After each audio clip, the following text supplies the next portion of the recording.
Friends, तो आज हम जा रहे हैं अपनी लाडो रानी के साथ फर्स्ट टाइम मॉल, और वो भी स्कूटी पर। तो हम बहुत सारी बातें करके और नहा के अच्छे अच्छे कपड़े पहन के हो गए हैं दोनों रेडी, और डैडू भी हो गए हैं हमारे रेडी। तो हम पहुंच गए हैं स्कूटी से अपनी लाडो रानी के साथ मॉल। धूप काफ़ी थी तो मैंने बाबू को ढक लिया था। उसके बाद हम मॉल पहुंचे तो वहाँ पे बहुत सुंदर सी डेकोरेशन थी, क्योंकि हम दिवाली के बाद गए थे तो दिवाली की डेकोरेशन हो रखी थी मॉल में, और मॉल बहुत प्यारा लग रहा था। मॉल का मंदिर ज़्यादा लग रहा था, इतनी सुंदर सुंदर लड़ियाँ लगी हुई थी। और अंदर मॉल का नज़ारा कुछ ऐसा था, इतने प्यारी सी डेकोरेशन हो रखी थी और इतनी सुंदर रंगोली।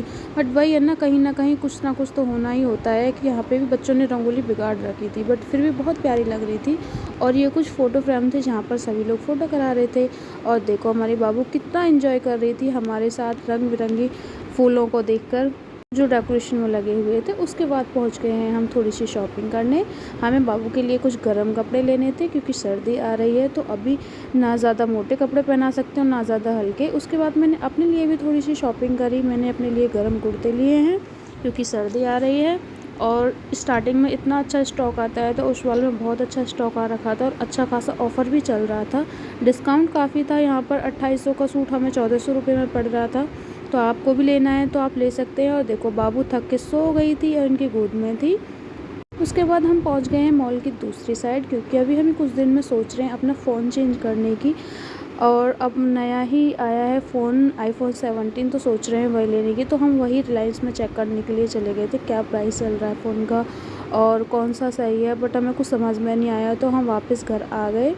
कुछ दिन बाद रुक के लेंगे। और ये देखो बाबू चलते टाइम उठ गई थी और इसने बहुत इन्जॉय किया और ज़रा भी हमको परेशान नहीं किया।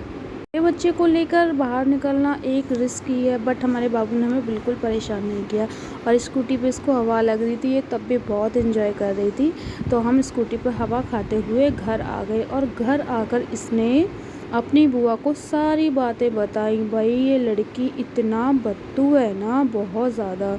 ये लाडो रानी सबसे बात करती है, इसने सारी बातें बताई। समझ कुछ नहीं आता, बट इसके एक्सप्रेशन से लगता है कि हाँ ये सारी बातें बता रही है। और इसने बहुत मस्ती करी घर आने के बाद भी।